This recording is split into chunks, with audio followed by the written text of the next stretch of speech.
E pessoal, grande prazer estar aqui. Hoje nós estamos estreando o nosso programa Papo com Abreu, né? Com a minha apresentação, Wesley Abreu.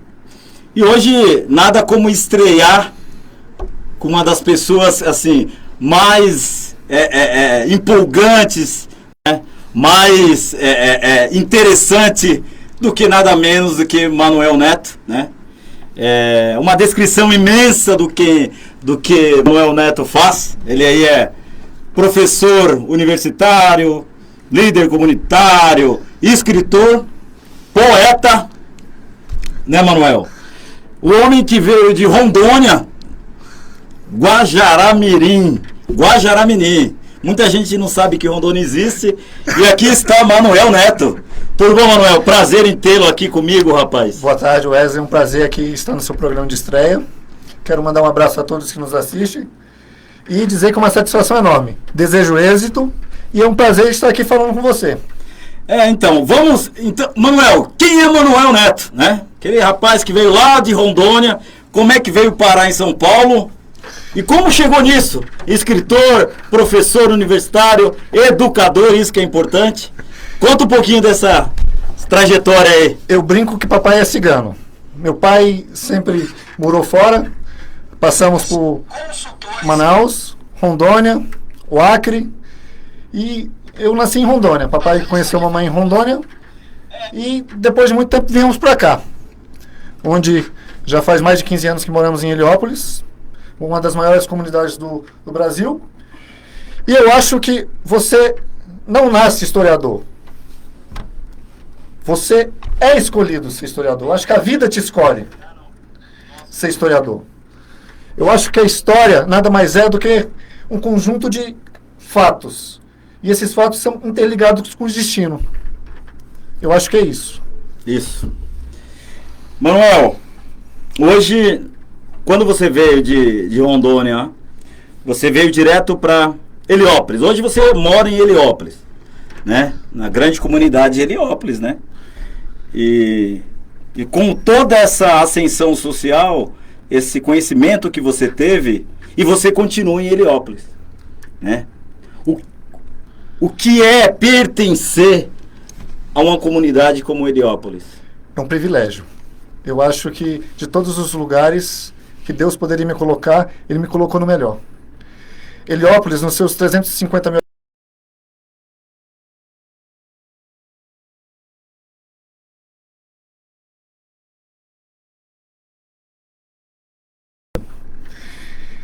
eu vejo alguns casos que o pessoal fala que a comunidade é violenta. Mas se você andar nas ruas de Heliópolis, eu te faço convite para qualquer hora aí comigo, você vai ver totalmente o oposto. Maravilha, maravilha. Professor e educador, né? Você, até por esse histórico, né? Como é que você entra na universidade? Qual a diversidade, a dificuldade de uma pessoa que vem de Rondônia para uma comunidade na cidade de São Paulo e consegue, né, caminhar para essa linha da educação e não se enveredar aí por crime, pro tráfico de droga, né? Isso porque é uma luta dentro de uma comunidade para a família manter ali os filhos, né? Proporcionar um futuro para esses filhos, né?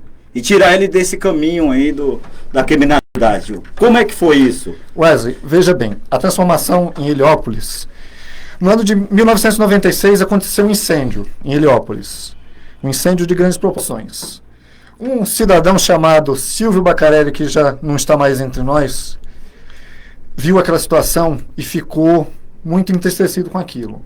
Silvio, em 96, criou o Instituto Bacarelli. O Instituto Bacarelli é uma forma de escape para as crianças periféricas de Heliópolis fugirem do crime. Onde o Estado não deu assistência, o Silvio Bacarelli deu. Então, eu acho que nada mais é que, no meu caso, a educação foi um escape. Um escape para me transformar como homem, como pessoa. E para ajudar a transformar os meus companheiros, os meus irmãos de Heliópolis. Então, eu vejo o seguinte, Heliópolis, desde 1974, que é a sua formação, sempre teve pessoas extremamente interessadas em mudar o contexto. A gente é a favela com menor taxa de homicídio no Brasil. Em 15 anos, a gente reduziu em 87% a taxa de homicídio. Não tem uma favela que mate menos. Heliópolis é o lugar que tem menos homicídio no Brasil. Impressionante, né, pessoal? E assim, e na verdade, isso é o quê? É fruto da atuação do nosso governo, dos governos, né? O poder do Estado não chega, né? E aí você precisa dessas associações, né? Que começam a transformar vidas dessas pessoas que moram, né? Nessas comunidades. Né? E nada mais gratificante que a gente ter o Manuel como um exemplo de que se você está numa comunidade, é possível sim. Não limite, né? Não limite o seu sonho, né, Manuel? Porque assim, o Estado, né? O Estado limita o sonho dessas pessoas que estão na comunidade, né? De ser alguém importante nessa vida, né? Qual o que faltou, o que você sentiu, a sua percepção, né? Dentro de uma comunidade que você vive até hoje, o que falta, o que o Estado não faz dentro de uma comunidade que faz com que até o próprio crime organizado se organize, a própria sociedade, através das associações, façam essa organização, sem essa mão do Estado que deveria ter. Como você vê essa ausência de Estado dentro de uma grande comunidade como Heliópolis? Eu vejo não somente em Heliópolis, mas em Paraisópolis, Brasilândia, em qualquer outra comunidade que você for, eu vejo o descaso. O governo ele não está interessado se o jovem periférico tem educação, tem acesso ao esporte. Nas Olimpíadas mesmo a gente viu quantos medalhas de ouro morrem antes do caminho nas comunidades. Porque o crime abraça. Infelizmente o crime abraça porque o Estado não participa. O Estado não dá educação. O Estado não faz o seu papel de pai na sociedade. E infelizmente ele vai para o poder paralelo que todos nós sabemos que existe. Mas é o esquecimento. A comunidade age porque o Estado esqueceu. A comunidade tem que pôr creche. A comunidade tem que pôr instituto para a criança aprender a tocar, aprender a jogar futebol. O mérito, eu acho que quando a gente vê uma pessoa que venceu na vida, ele foi lutador. Mas se você parar para pensar, o cara sofreu enquanto o Estado podia ter dado assistência. Concorda comigo? Não, perfeito, perfeito. Aí que eu pergunto, qual a diferença? Existe alguma diferença de atuação dentro da comunidade por tipo de governo, se é de esquerda ou de direita? Existe. Qual é essa diferença, Manuel? O nosso Bruno Covas, ele esqueceu da gente. As atuações todas não tomaram parte de nenhum partido, mas todas as atuações de benfeitoria foram feitas pelo Eduardo Suplicy nos últimos 15 anos, enquanto senador, enquanto vereador. Eu acho que só o PT entrou lá. O partido do Covas só entrou para pedir voto e acenar e dizer que está tudo ok. O nosso querido governador Dória, entra em Heliópolis somente para distribuir cestas básicas. Ele seria como Getúlio, que dava com a mão e pegava com a outra? Será que a gente está vivendo a velha política getulista? Te dou com essa e tomo com essa? Estamos, Manuel. Porque é muito fácil você chegar numa comunidade, dizer que doou metade do seu salário, eu sou uma pessoa caridosa, ano que vem eu vou me candidatar a presidente, eu sou o João Dória, eu sou um cara caridoso, doei metade do meu salário, vou tirar a foto com meia dúzia de crianças, em 4 anos como prefeito, 4 não, foi menos que ele entregou o cargo. 2 anos. Não foi na comunidade, como governador só vai para dizer que é um bom samaritano, eu acho que o poder só lembra de 4 em 4 anos, quando é para entrar para pedir voto. Infelizmente, essa é a nossa realidade política hoje, né? E aí não tem esquerda, não tem direita, não tem centro, né? Hoje o poder, né, o governo, o braço do Estado só atende as pessoas que necessitam em períodos eleitorais, né? Heliópolis tem quantos habitantes? São 350 mil habitantes, em 1 milhão de metros quadrados, perdão. 350 mil habitantes em 1 milhão de metros quadrados. Lá nós temos problemas de saneamento básico, de violência. Não, a violência até que diminuiu bastante. Moderada. Saúde, educação, transporte público, assistência psicológica. E o Estado não vê. Parece que esse tipo de cidadão, ele é marginalizado, ele é jogado, ele é separado da sociedade, né? E acaba, entre aspas, né, abrindo espaço, né, para algumas pessoas, né, acabar ganhando vantagem em cima desse descaso, né? Isso que é o grande problema, que a população é fácil de ser induzida, né? Você dá lá uma cesta básica, você distribui alimentos numa comunidade, você encanta, né? É um encantador de sereias, né? Aquele cara que encanta e as pessoas, né, acabam acreditando nisso, né? Todo historiador, eu pergunto agora, você como historiador, escritor, todo historiador é uma pessoa de esquerda? E por quê? Se for. Se a gente for falar no lado humano, a gente tem que ser de esquerda. No lado político, a gente tem que ser neutro, mas observar com cuidado. Porque quando a pessoa nasce na classe trabalhadora, a gente tem que defender os direitos trabalhistas. Se eu nascesse burguês, eu teria que defender a burguesia. Então, eu acho que a percepção... O que é a esquerda para você, Manuel? A esquerda, enquanto essência, é a luta dos trabalhadores. Enquanto política, é alguns que se perderam no caminho. E assim, a pessoa acaba associando a esquerda a partidos, né? Exatamente. Porque esquerda, a pessoa ser de esquerda, não quer dizer que ela é petista, é um PSOL, né? Então existe muita diferença de ser um partido de esquerda, que se dizem de esquerda, e propriamente a esquerda. E aí quando você fala de partido de esquerda, que nós tivemos um período aí praticamente de 14 anos, mais ou menos, né? E aqui na cidade de São Paulo também nós tivemos alguns pequenos períodos com esses partidos de esquerda no governo, onde essa esquerda errou. E se errou? A esquerda errou no momento que fez coligações indevidas. Eu acho que, não somente aqui, mas como na toda a América Latina, muitos se perderam. Se a gente pegar Cuba, Fidel Castro se perdeu no meio do caminho, porque Fidel tinha tudo para dar certo, revolucionário, tirou Fulgêncio Batista do poder e se perdeu. Se a gente pegar a Bolívia, Evo Morales achou que era um deus e se ia perpetuar no poder.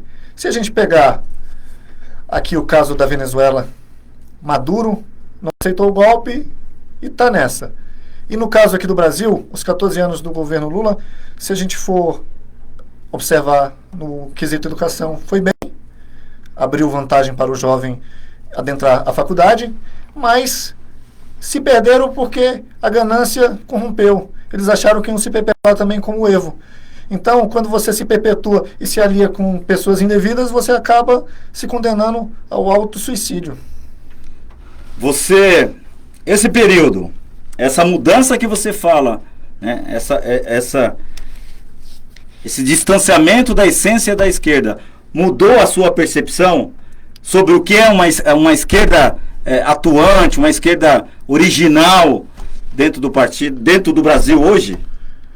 Nem todo mundo pode beijar Judas, né? Sempre tem aquele que dá 2 beijinhos e é o traidor. Então, a minha percepção, eu acho que a esquerda deve prestar bem atenção com quem se alia. Porque o próprio Lula disse que se Jesus viesse ao Brasil, ele teria que se aliar ao capeta. Ele se aliou ao capeta, se enforcou. Eu acho que a gente tem que buscar uma terceira via para para a democracia. Eu acho que a gente tem bastante gente capacitada, mas o brasileiro ele está naquela intuição, como os alemães estavam quando Hitler assumiu. Hitler assumiu dizendo que era patriota, que era de família, que ia cuidar da Alemanha, e fez um extermínio de milhões e milhões de pessoas. No Brasil, a gente aconteceu a mesma coisa. Colocamos o Bolsonaro, um homem de família, exército, patriota, Deus acima de tudo, e virou uma balbúrdia. Porque o Bolsonaro não sabe se é evangélico, não sabe se é católico, não sabe se é o bandista, ataca um, ataca outro, pega no calcanhar de Aquiles, apoia a ditadura. Então, eu acho que a esquerda, para voltar ao poder, ela tem que se reciclar, botar gente nova. E você sabe que esquerda, nomes nacionais, nós temos poucos. Né? Assim, quando a gente fala nomes nacionais, é claro que em outros partidos de centro-esquerda existem nomes interessantes, mas a população, infelizmente, ela vota nas pessoas que têm mídia. Né? E hoje você tem duas pessoas, Lula, Bolsonaro,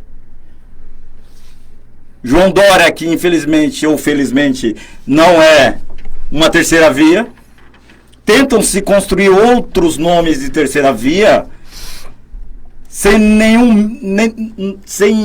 possibilidade nenhuma dessa candidatura ter êxito, né? O próprio Luciano Huck acabou morrendo. Aí tem gente falando em José Luiz da Atena. E efetivamente você não vê ninguém que possa ser uma terceira via aqui no Brasil. Você tem o Ciro Gomes, e aí você pode me falar se essa é a sua terceira via? E por que é essa terceira via? Se a gente pegar o Ciro Gomes, foi o melhor prefeito do Brasil no mandato dele, o melhor prefeito de Fortaleza, o melhor governador, um homem de uma ficha limpa. Eu acho que a terceira via seria ele. Apesar do Ciro ser explosivo, mas é muito melhor um explosivo que saiba o que está fazendo do que um calmo que esteja perdido junto com os ratos do barco. Você tem um doido lá, né? Eu lembro que teve um deputado federal no Congresso um baiano, falou que somente um doido para conversar com outro doido. Então você tem hoje um doido lá que é explosivo também, fala um monte de coisa. Será que o Ciro, a gente sabe dessa competência, né, tanto acadêmica quanto a questão de gestão, mas ele é uma pessoa que ele não consegue aglutinar por muito tempo. Ele, como você disse, ele é explosivo. Como construir uma candidatura, como fazer aliança, o PDT no caso, para construir essa terceira via com o Ciro, com chances efetivas de competir? O Ciro ele se perde nos argumentos. Ele uma hora adora o Lula, outra hora ele apoia o voto impresso. Eu acho que a construção do PDT, o Ciro ele é como se fosse o Lula, só que com uma figura que nunca foi eleita como presidente. Todo mundo adora, mas já passou o prazo de validade. Então, para o Ciro voltar a concorrer, ele teria que abrir mão de ser o titular e ser o vice. O Ciro tem capacidade para ser o vice. O Ciro tem uma grande dificuldade de fazer aliança, né? Eu não sei se é uma questão de holofote, né? Ele quer sempre ser o principal, mas você vê uma articulação forte do PT, do Lula, com o PSB, né? Em Pernambuco, com Rio de Janeiro, em Recife, no Rio de Janeiro, e são aliados, são partidos que eram aliados do PDT. E você vê essa articulação do Lula crescendo, e você vê também o Ciro sem nenhum tipo de força para impedir ou interferir. Então, teoricamente, todo aquele apoio desse centro-esquerda que o Ciro tinha, o PT acaba avançando. O Ciro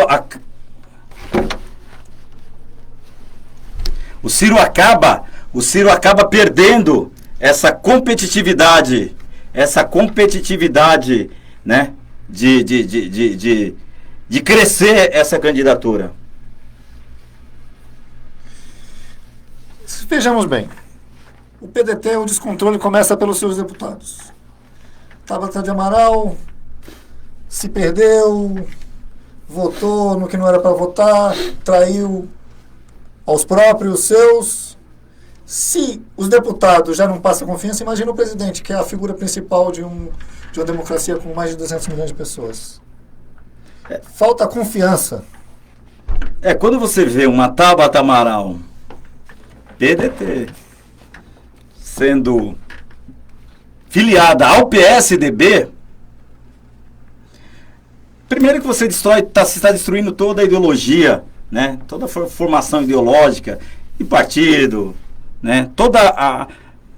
Mesmo com a pouca idade, tudo que ela construiu para chegar até lá, ela joga fora quando ela faz essa filiação.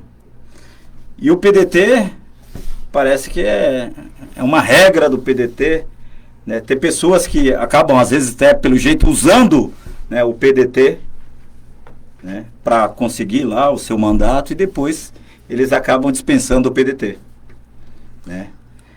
Isso é um problema, porque você não mantém, você não consegue construir nomes, quadros, né, potenciais aí para possíveis candidaturas. Né? E esse é um grande problema da esquerda também, né? Sim. Porque não existe outra. Você tem o Lula, você tem o Ciro, você tem Marina, você tem o Boulos, que apareceu aí, né? Você tem praticamente, e isso há muito tempo só tem eles, né? É os mesmos de sempre, com as mesmas promessas que, infelizmente, já não agradam os ouvidos atentos. Ou desatentos. Depende do ponto de vista.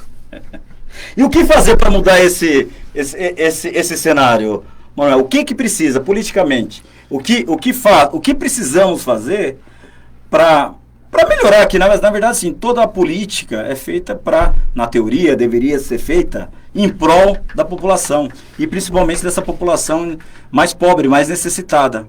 Então, qual a forma? O que precisa ser feito? O que não foi feito e hoje precisa ser feito? A reconstrução. Eu acho que a juventude principalmente, ela deve pôr a consciência, seus pensamentos, os seus objetivos. Eu acho que daqui próximo ano tem eleição, eu observo que o olhar atento para não cometer erros, porque hoje em dia você vai votar, você vota pelo candidato que foi um palhaço, você vota pelo um candidato que foi um ex-BBB, você vota por um candidato que foi um ator pornô, você vota pelo fato de você ter visto o cara da TV, mas você não viu o que o cara propôs. Tiririca tirou 2 milhões de votos, foi o deputado mais votado da história, não apresentou nada. Então, eu acho que a construção deve ser da observação, a reconstrução da observação. Eu acho que a gente tem que observar. E a esquerda tem que pôr gente nova, porque os mesmos velhos já não... Dizem que panela velha faz comida boa, mas eu acho que no caso não dá mais nem para sucata. Na política, a panela velha tem que ser descartada, isso é verdade. O outro ponto, né, é assim, como construir algo se você tem uma quantidade de partidos imenso, né? Quando você fala em reconstrução, você não faz essa reconstrução sem fazer uma reforma política verdadeira, né? Porque hoje você sabe que partido político é negócio, né? A partir do momento que você consegue registrar um partido no Tribunal Superior Eleitoral, você já tem uma verba ali mensal, né? Anual, que é dividido por 12 meses, né? E fora aqueles partidos ainda, que aí tem a questão tem o fundo partidário e tem o fundo partidário eleitoral, que é uma diferença grande. O fundo partidário é para os partidos sobreviverem durante o ano. E aí, se você tem um partido, mesmo sem nenhuma representatividade, você tem, né, fundos para você se manter. Pequenos, entre aspas, mas tem. Então, hoje é um negócio você ter um partido. Por isso que se cria, né, essa quantidade de partidos sem ideologia nenhuma. Partidos de aluguéis, porque é fácil você articular, é fácil você vender o partido em períodos eleitorais para benefício próprio ou benefício de um grupo.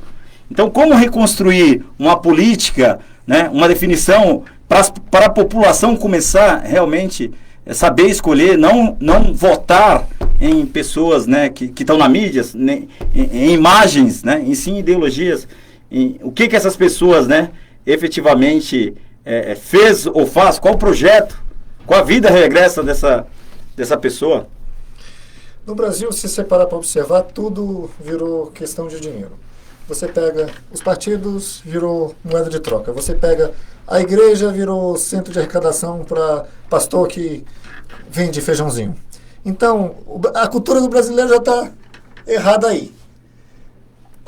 Desde o golpe da Dilma, o pessoal fala em união, o Flávio Dino falou que vai se unir, Manuela vai se unir. Mas infelizmente não vai se unir, porque tem dinheiro rolando. Infelizmente todo mundo tem um papo, sou bonzinho, mas todo mundo quer o seu. Então, a reconstrução da esquerda e da direita também é quando se unirem em prol de uma coisa só e esquecerem essa briga pela fatia do bolo. Esse assunto aqui, nós somos... o Manuel é escritor, pessoal, tá? Ele está com um livro. Ele está escrevendo um livro sobre Heliópolis, né? Você aborda esses pontos, essa visão política sua no resultado, né? No que se tornou Heliópolis hoje? Abordo. No livro eu falo falando sobre Heliópolis, 1974, Heliópolis é a única favela que foi construída pelo próprio governo. O então prefeito, que eu não recordo o nome, colocou 174 famílias dentro de Heliópolis, dentro da área que mais tarde se tornaria Heliópolis, com um prazo de 15 dias para retirá-las. Desses 15 dias são 50 anos, que nesse mês a gente está completando. E eu mostro a ordem de despejo, que o governo, depois que colocou todo mundo, queria desalojar, deixar os nossos companheiros sem casa. Eu também abordo a luta feminina em prol das creches, porque o governo não queria pôr creche dentro de Heliópolis. A construção das UPAs. Então, é abordado sim. Eu quero mostrar o descaso, porque o povo lutou bastante para poder, de fato, acontecer. O pessoal parou a Anchieta em manifestação em defesa dos seus direitos para não ter a sua casa derrubada. Se você conversar com as pessoas mais velhas de Heliópolis, todas elas vão confirmar essa história. O povo teve que lutar para a casa não cair.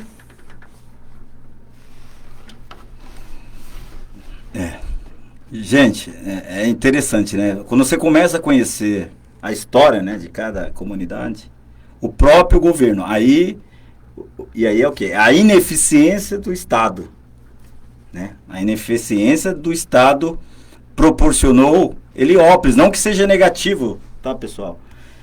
Mas desde que seja organizado, desde que tenha o braço, né, do Estado ali. E o Estado virou as costas para essa população. Você que andou, você que mora, você que conversou, principalmente para conversar com esses moradores, eles têm alguma percepção política da importância dele, das dificuldades dele, dentro dessa comunidade ou não? Ou eles simplesmente estão lá e aceitam passivamente o que se fazem com eles? O povo é meio desiludido em relação às perspectivas políticas. Mas se a gente pegar quem lutou, os líderes comunitários como o João Miranda, a Cleide da UNAS, eles ainda têm uma esperança. Só que é o seguinte, a nossa vizinha, segunda maior, Paraisópolis, se organizou. Paraisópolis se transformou em uma autopolítica. Então, ela não se fez refém. A gente ainda está meio refém, receio de alguma represália por parte dos políticos. Mas eu acho que a partir do momento que a gente tirar esse laço do nosso pescoço e botar de novo, vamos à luta, vamos atrás dos nossos direitos, a percepção dos outros mais jovens e dos outros que estão desiludidos mude. Interessante, né, que eu fico olhando aqui, eu fico pensando, né, o Manuel falou que tem 350 mil habitantes, né? como, infelizmente, a população brasileira não tem uma visão política, né, interessante. Porque, assim, com 350 mil, Heliópolis elegeria aí 3 deputados federais e um deputado estadual com 350 mil. O povo não sabe a força que tem, né? Para você transformar uma comunidade dessa, politicamente, porque, assim, hoje eu sempre falo que você só resolve a política, somente com a política é possível corrigir os problemas que a política causa. Não adianta você gritar, espernear, que só vão resolver o teu problema com política. E a população, sabendo desse, não sabe ainda do poder que tem, e poderia ter representantes na esfera estadual, municipal e federal, que trariam recursos financeiros que melhoraria toda essa estrutura, a estrutura da comunidade. Wesley, na minha percepção, eu acho que Heliópolis, Paraisópolis, Brasilândia e tantas outras comunidades que aqui temos, deveria se unir, seus líderes comunitários, fazer uma bancada independente como se fosse um Estado e convocasse algumas figuras para falar, é você que eu quero, é você que vai me representar os meus direitos. A gente devia fazer uma Câmara independente, pode até parecer loucura, mas uma Câmara independente, votar e mandar para o nosso representante, falar, é isso que você vai fazer por nós. Isso é... É utopia? É utopia, viu? Porque aí você vai começar a mexer com... Assim, eu preferiria que essa pessoa fosse efetivamente da comunidade, né? Porque se você pegar um representante que não tem identidade, não sabe, não conhece, não convive lá dentro da comunidade, é difícil a pessoa, né, depois de mandato, cumprir o que... Mas essas figuras, Wesley, seria exatamente isso. Paraisópolis poderia indicar um, Heliópolis outro, e 350 mil de Heliópolis, se eu não me engano, são 125 de Paraisópolis, a gente elegeria aí 3, 4 deputados federais, no mínimo. Obrigado pela gente. E você fala de emenda em torno de 18 milhões por ano cada deputado? Vamos arredondar 20 milhões para a gente fazer um cálculo básico, né? Se você tem 3 em Heliópolis e você está falando de... São 60 milhões por ano vezes 4, 240 milhões? Com 240 milhões a gente acabava todos os problemas. Então ou boa parte deles. Você teria 240 milhões em emendas, que não depende da questão do governo federal, e sim propriamente do representante ali, para colocar na comunidade, na infraestrutura, na saúde, na segurança da comunidade. Mas, como diria Getúlio, há muitos missionários que após breve passagem revolucionária viram milionários, né? Então... É o ser humano, Manuel, é o ser humano, né? Você dê dinheiro e dê poder ao ser humano, você começa a descobrir quem é essa pessoa. Nesse livro, o que mais? Quais os pontos principais que você aborda dentro desse livro, que é a ferida ali, que você toca? Eu sei que você é um cara crítico. Wesley, dentro desse livro na comunidade ali. Esse livro tem uma parte importante que eu tive a honra e o privilégio de conversar com a Márcia Cunha, uma das mais premiadas jornalistas do Brasil. Ela trabalhou muito tempo na Rede Record. Ela, em 1980, ela fez um documentário intitulado Estrada das Lágrimas. Esse documentário abordava Heliópolis já com 60 mil habitantes. Eu conversei com ela, ela falou assim, Manuel, a gente queria ver uma favela nascendo, mas em São Paulo não tinha como. A gente escolheu Heliópolis e foi para lá, para dentro. Ela falou que o único carro que entrava lá dentro era o da polícia e o carro do Gil Gomes, com aqui agora. Porque o Gil Gomes queria ver banho de sangue. Eles entraram, mostraram Heliópolis de uma forma totalmente oposta do que a pessoa já tinha visto. Só que tem um ponto que eu achei legal e foi marcante tanto para mim, que vi 30 anos depois desse documentário, quanto para ela que participou. Um morador que morava em torno da favela, ele escreveu uma carta no qual ele falava que morador da comunidade, a gente, tinha que viver isolado da sociedade, em casinhas de sapê igual índio, não civilizados. Gente como a gente não devia viver em sociedade. Ele escreveu essa carta, mandou para a Coab e a Márcia leu no final do documentário dela. No meu livro, 30 anos depois, eu vou dar a resposta para ele sobre essa carta. A gente mandou imprimir 1000 cartas, a gente vai jogar em torno da favela, que é uma autocrítica, tanto ao governo quanto a esse cara, para ele ver o quanto a gente mudou enquanto sociedade, o quanto a gente lutou, o quanto a gente propôs o oposto do que ele diz.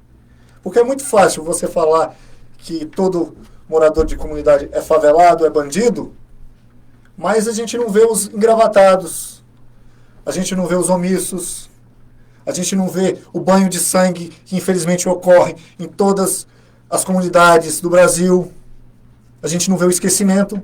Então, isso eu quero pontuar com clareza. Hoje a sociedade, infelizmente, né, a sociedade ela marginaliza, né? Ela tem uma visão distorcida do que é a comunidade, né?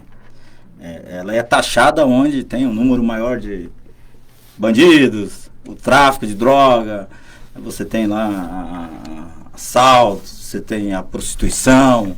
Então, tudo que esses vícios e essas paixões que nós dizemos, né, irmão Francisco? Um abraço para o nosso irmão Francisco aí. Controlar vossos vícios e paixões. Infelizmente, essa é a visão, né, que a sociedade tem dessas comunidades. E como enfrentar isso? Como quebra isso? Né? Chamando, como chama essas pessoas para conhecer efetivamente essa comunidade? Esse é o... Porque eles têm imagem que o crime está controlando, o crime organizado controla o acesso, né? Então existe um paralelo com as favelas do Rio de Janeiro com a de São Paulo, que são coisas bem diferentes ali, né? Eu digo pela minha. No Rio você ouve tiro de fuzil, na minha você ouve o violino tocando. A transformação propôs isso. Então, eu acho que todos deveriam ter oportunidade de ir em Heliópolis, ver a transformação. Lá não tem tiro, não. A transformação, a luta do povo transformou isso. Agora, se o povo se acomoda, infelizmente, o Estado esquece. E o Estado não está nem aí. Se tem tiro, se tem cadáver, se tem números altos, o Estado só aparece de 4 em 4 anos, como eu falei anteriormente. Você falou em violino, né, gente? Para quem não sabe, né, dentro da comunidade, peço ao Manuel explicar um pouquinho melhor a questão do violino que tem lá. Então, como eu falei, o Silvio fez um instituto no qual tem várias modalidades, tem violino, tem... fugiu aqui da mente, são várias da orquestra. E essa orquestra já foi para vários países do mundo. A gente, Heliópolis, levou os seus meninos, suas meninas, ao mundo. A maior prova, a maior que deu certo é isso. A gente está traficando música, a gente está traficando arte, a gente está traficando cultura. O nosso maior grito de protesto é a cultura. A gente não vai para frente da prefeitura quebrar nada, não. A nossa maior prova que demos certo é você ver o sorriso de uma criança com um violino na mão. Você vê uma criança com um caderno na mão. Você vê um jovem com uma carteira de trabalho. É a prova que lutamos. Não pelo Estado, mas pela nossa vontade de vencer. Então mostra, gente, mostra que dentro da comunidade tem coisas muito boas, né? Você tem talentos. Imagina a quantidade de talentos da música que Heliópolis, né, mostra ao mundo, está mostrando ao mundo. Imagina o que tem de talentos esportivos, talentos intelectuais, escritores como o Manuel aqui, né, que estão lá. e necessitam ser descobertos, né? E é muito difícil, o Estado, e é uma briga interna. E somente através desses projetos sociais que essas pessoas com talentos acabam, né, se projetando de uma certa forma. Existem muitos projetos sociais, muitas organizações, associações dentro de Heliópolis que faz esse tipo de projetos, de ações? Então, Wesley, se a gente pegar, são poucas. Temos o Instituto Bacarelli e tem a UNAS, que foi a primeira. E tem alguns cursinhos no qual eu já tive o privilégio de participar, mas a gente não tem verba, que de forma independente tenta também tocar. Mas eu acho que falta muito. Eu acho que se a gente implantasse um curso pré-vestibular para o jovem, eu acho que se a gente colocasse uma oficina de aprendizado para o idoso, aprender a bordar, aprender a mexer no computador, aprender alguma coisa, eu acho que mudaria muita coisa, porque nunca é tarde. Não. Nunca é tarde. Não, nunca é tarde. Você vê o comparativo, o Boris Casoy agora com 80 anos. Vai ser veterinário. Entrou na faculdade de veterinária. Então, a gente não... O sonho, ele está ali adormecido. Ele só falta uma oportunidade para acordar. E eu te digo, quando ele acorda, aí dá rebuliço. Então, pessoal, é assim... Aí vocês empresários, vocês que têm universidades, né? Fica a dica, né? A comunidade está esperando. Ela só quer, né? Ela só quer um aceno, né? A população, ela quer aprender, ela quer desenvolver. Temos que dar o compromisso de dar capacitação para essas famílias, que eu sempre brigo, né? Porque educação e capacitação, né? Educação na base, porque a gente precisa mudar, investir na base, né? Nas escolas de base, nos professores de base, e não esquecer da capacitação dessas famílias, porque o ensino médio, o ensino superior são importantes, mas a transformação do Brasil vai passar por investimento na educação na base, né? Porque senão nós estamos hoje, Manuel, num ciclo vicioso, porque a base é ruim, e isso alimenta toda a cadeia, isso chega na universidade ruim, a matéria-prima é ruim, e aí você forma professores ruins, e esses professores voltam para a base para começar aquele ciclo vicioso. Se você não quebrar isso... Não, pera aí. Vamos lá aí! Peraí, não formamos professor ruim, mas o abandono do Estado proporciona o adoecimento dos professores. Isso, exatamente. A geração antes de mim teve o privilégio de ter Paulo Freire como patrono. E hoje? Hoje é o Olavo de Carvalho, infelizmente. Entendeu? Isso mostra, né, o decréscimo da qualidade do ensino. Hoje eu tenho eu tenho 2 filhos que estudam numa escola particular. E uma vez fui corrigir lá, a professora corrigiu um exercício dele, e a professora na correção escreveu uma palavra errada. Isso, escola particular, né? Mas assim, é o problema dela. A base lá. A base tá, a formação. Quando chega na universidade, você sabe muito bem disso, que o professor aqui, o Manuel é professor universitário, em matemática, o cara chega na universidade e não sabe fazer uma conta, uma somatória de fração. O cara vai, eu quero ser engenheiro, um engenheiro elétrico, engenheiro, entendeu? Químico, e ele não sabe fazer uma soma de fração. E aí se perde na universidade, se perde um tempo ensinando o aluno a fazer fração, somatória de fração, né? Então essa é a qualidade. Quando eu falo a qualidade é isso, a escola pública, né? A escola pública, a qualidade... Porque não há investimento, não há o Estado não dá condições desse professor, de capacitação desses professores. Eu sei que existem algumas coisas, Manuel, mas assim, o professor, se o professor quiser, aí tem as pós-graduação, não tem que ser se ele quiser, ele tem que ser obrigado a se qualificar. Você pegou numa ferida agora, que alguns dias o nosso querido ministro da Educação, pastor, qual não recordo o nome, falou que só faz magistério, só faz licenciatura em História, em qualquer outras, quem não deu certo, quem não conseguiu nada. Na mesma fala do infeliz, ele falou que a pessoa com deficiência atrapalha a aula. Te digo com toda afirmação, não atrapalha a aula. Mas, infelizmente, muitos professores não têm a capacidade de acompanhar uma criança com deficiência.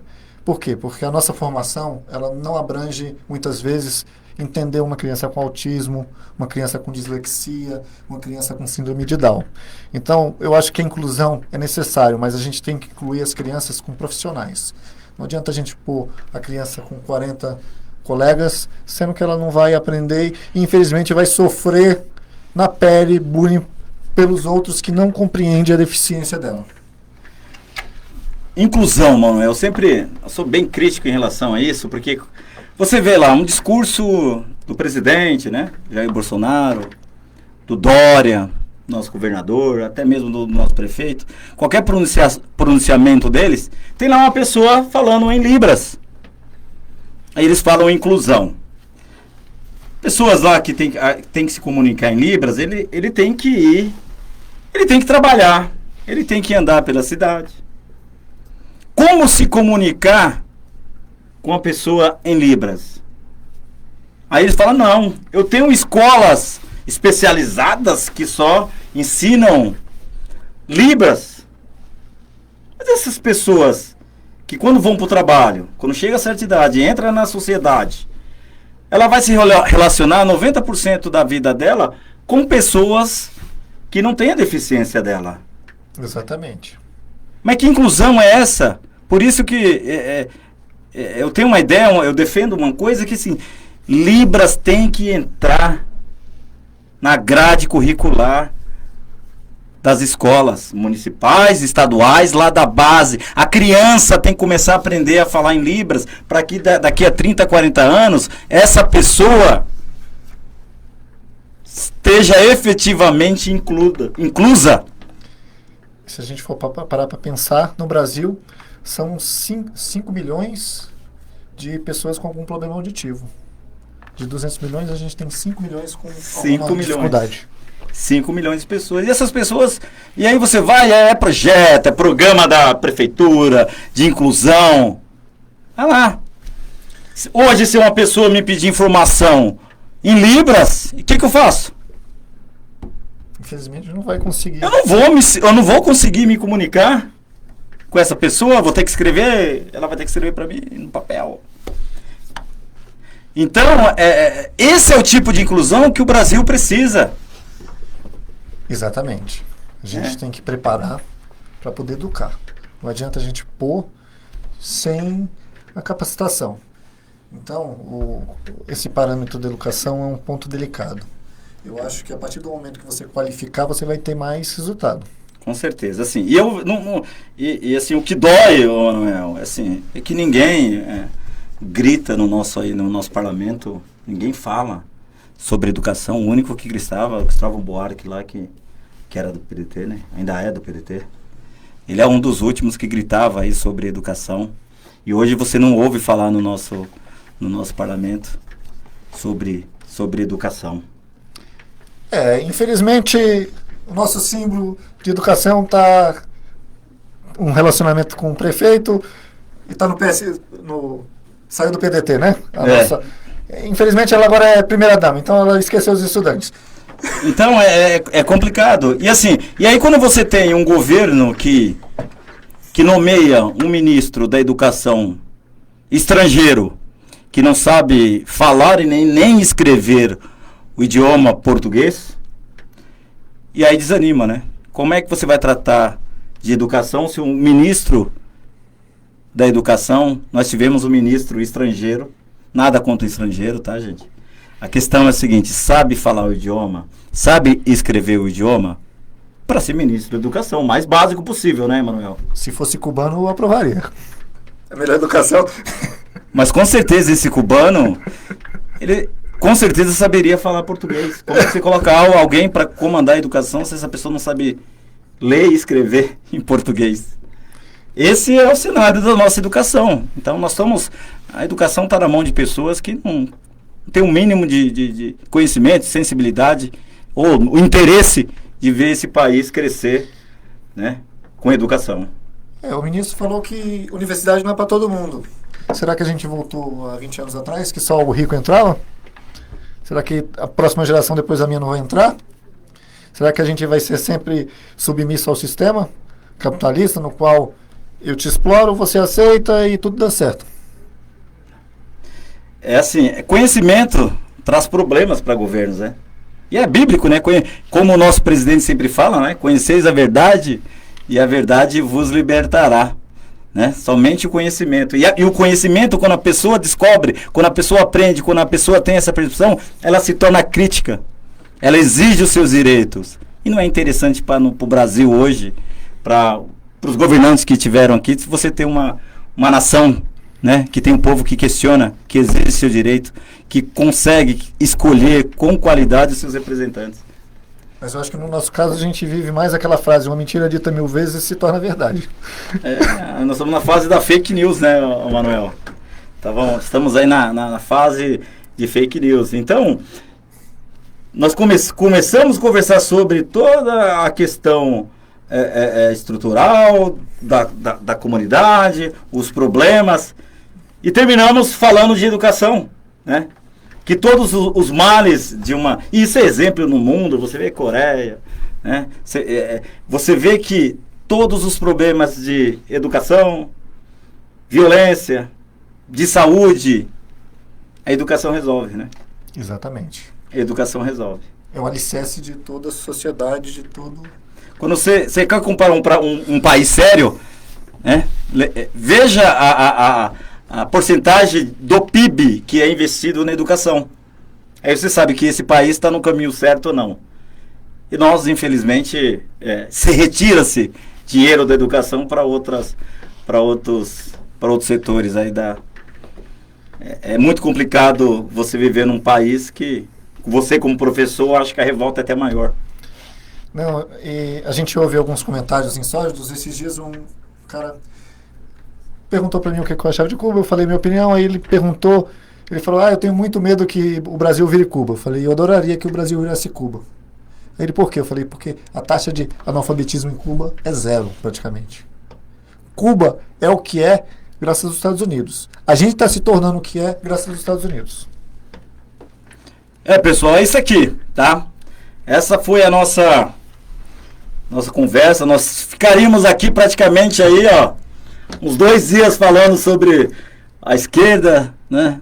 Sobre a questão das comunidades, né? Eu gostaria, né, primeiro agradecer ao nosso presidente da CAPESP aqui, Alain Montoro, ao nosso diretor-geral também, o Sérgio Zicran, pela oportunidade, William, que lutou aqui, né, pela essa possibilidade de a gente estar, né, conversando aqui todas as sextas-feiras aqui. Agradecer também ao nosso coronel, né, Francisco Chagas, ao nosso grande Zé Luiz, lá da Cássia Sagrada, Claudinei, né, nosso vigilante, Ednei, né, todos os Age, né, todas aquelas pessoas que convivem com a gente, né. E aí eu peço agora que o nosso grande aqui, foi um prazer imenso, né, faça suas considerações finais, né. Wesley, eu quero agradecer a oportunidade, desejar êxito no seu programa, mandar um abraço para o professor Francisco e a professora Regina, meus mentores, para a Milena também, e falar o seguinte, que nunca devemos abortar os nossos ideais no ventre da covardia. Vá à luta, que a luta não é utopia. É um imenso prazer. Um homem desse, isso é um privilégio, não é para qualquer um, não, viu? Não é para qualquer um, não, né? Ter a convivência com esse homem inteligentíssimo que é Manuel Neto. E aí eu queria terminar com um poema. Você é um poeta. Diga. Vamos terminar aqui, né, com um poema de Manuel Neto. Não, né? Deixa pra próxima. Deixa pra próxima? Nas redes sociais o homem é um verdadeiro poeta. Não, converse assim, abaixe a cabeça, faça uma introspecção aí, uma reflexão da vida. Na próxima oportunidade eu faço isso, mas... Então, gente, obrigado pela participação de todos aí. Espero que a gente tenha contribuído um pouco para conhecer um pouquinho das ideias, né? E da onde veio o exemplo de vida que é Manuel, né? Manuel Neto, que veio lá de Rondônia. Rondônia existe? Um abraço a Guajara Mirim. Em breve estarei aí. Rondônia existe, então? Existe. Primeira pessoa de Rondônia está aqui. Então existe, o Acre existe.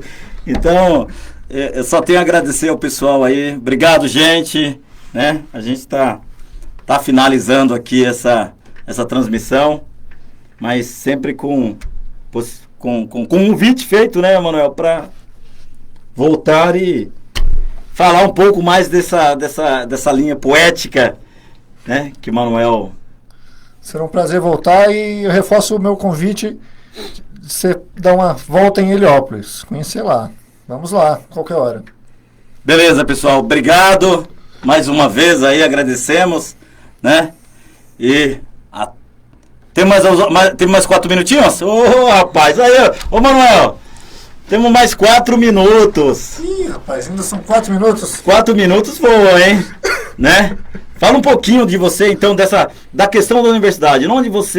O que você leciona, qual universidade que você leciona, e o que você falaria para aquele jovem que quer chegar, que quer ser professor universitário, que nem você? Então, a gente... através da professora Regina, do professor Francisco, estamos na Uninter. Eu acho que é perseverança. Você tem que perseverar para poder alcançar. Principalmente nesse momento sombrio, não somente aqui, a repressão, mas você vê no Afeganistão, no momento que passa, onde as mulheres, infelizmente, são proibidas de seu ciclo universitário. Eu acho que nunca devemos parar de acreditar no novo, no amanhã, entendeu? Eu acho que a mudança vem de dentro de nós. Vamos levantar a cabeça, um não já temos, então é continuar. É possível, né? Nós podemos, é isso, né? Basta querer. Basta querer. Né? Agradecer também, mandar um abraço ao nosso pai Gedra, Gedrinha, pai Gedra, ao Lucas que está aqui, o nosso secretário do professor Manuel Neto. Meu querido amigo Lucas, como diria Getúlio, o amigo incerto nas horas certas. Ou o amigo certo nas horas incertas. Exatamente.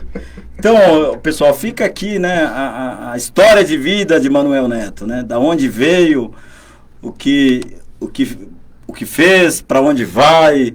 E uma coisa que eu aprendi com o nosso grande coronel e professor Francisco Chagas, você tem que ter um plano de voo.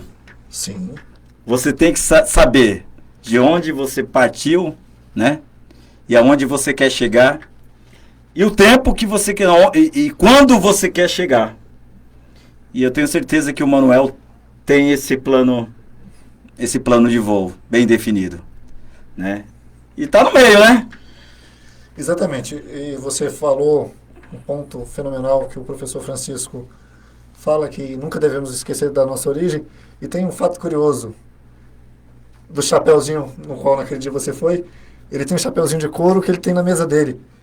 O professor Francisco também é de Guajará-Mirim. Conterrâneo? Conterrâneo. Rapaz! Professor de história, eu brinco com ele, eu falo assim, eu sou a sua versão mais jovem. Melhorado ou não? Não, eu sou a sua versão mais jovem. Ele é um barato. O professor Francisco é uma das pessoas que eu acho que mais importantes, uma das mais importantes que Deus pôde colocar na minha vida, juntamente com a professora Regina e com a Mila. Pessoas que extraem o meu melhor a cada dia. É eles que me motivam a continuar, a lutar. É importante, né, gente? Você reconhecer, né, a gratidão, né? Sempre falamos em gratidão. E aquela pessoa que efetivamente transforma vidas, né? Então, o Manuel é um reflexo, é um resultado, né, de transformação de vidas mesmo que a Uninter, através do professor Francisco e a professora Regina, né, proporciona pra gente. Hoje você tem um excelente professor, um cara que tem história para contar para os seus alunos. é referência aí dentro da comunidade de Heliópolis. É claro que todas as pessoas, quando você se torna janela, sempre tem alguém ali a criticar, a falar mal de você. Mas eu acho que o importante é isso, é você não esquecer suas origens. Muita gente vai bater e você ter perseverança, porque não é fácil você ser uma pessoa honesta, de bom caráter, de bons costumes, né? Então, você é um cara que tem tudo, já deu certo na vida. Agora, você tem que começar a ter um olhar para a população também, né? Às vezes, aquela história da questão política, né? A gente, um balde de água suja e um copo de água limpa. Cada copo de água limpa que você coloca, esse balde se torna limpo. E esse é mais um copo, né, de água limpa na política. Obrigado, pessoal, mais uma vez. Obrigado a todos que nos assistiram. Forte abraço. Sérgio Manuel, Luca, o secretário. Você viu? O secretário. Calma aí. Vamos tirar uma foto.